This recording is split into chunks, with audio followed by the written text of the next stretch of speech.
Hi everybody, Kyle Austin, MLive.com here at the Breslin Center, and the biggest news tonight probably isn't about what happened on this court behind me tonight. It's what happened in Minneapolis. Purdue just lost a couple moments ago on the road to Minnesota, and that means Michigan State is now once again tied for first place in the Big Ten with one game left to play.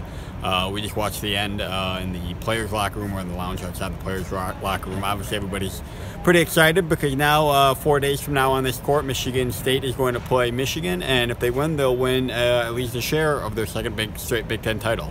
So kind of new life here for Michigan State, and they go into that game with some pretty good momentum. Beat Nebraska tonight.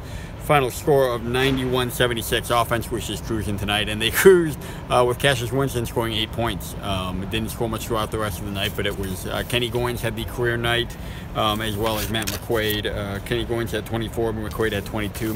Kenny Goins had 5 of 5 3-pointers in the first half. Sooner or later, teams are really going to start closing out on him because he's been on fire lately, and that 3-pointer of his has really added quite just a new element to Michigan State's offense. And then Matt McQuaid finding his spots as well.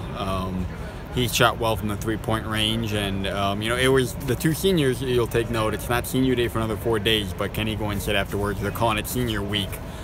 These guys know that their time is near the end.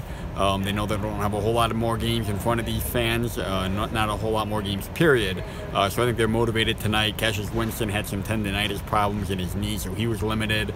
And I think those guys felt like it fell to them, and they stepped up to the challenge. Winston, by the way, they don't expect that to be lingering, get some treatment, and he should be okay for Saturday. And then the other story was the freshmen. Between everything that's happening, Kyle Larns didn't play. You had a lot of freshmen playing. Aaron Henry played more than 20 minutes. Gabe Brown played more than 20 minutes. Thomas Kithier played quite a lot. And I thought overall they were solid. Didn't really score a whole lot outside of Aaron Henry, who had 15.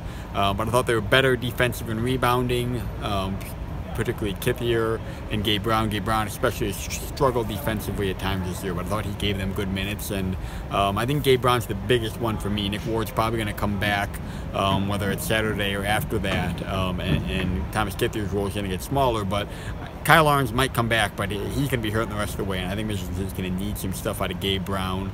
Did not shoot well tonight, 1 for 7, but I think he's getting to the point where he can give them those reserve minutes and can be a guy that they can depend on. At least that's what they're going to hope.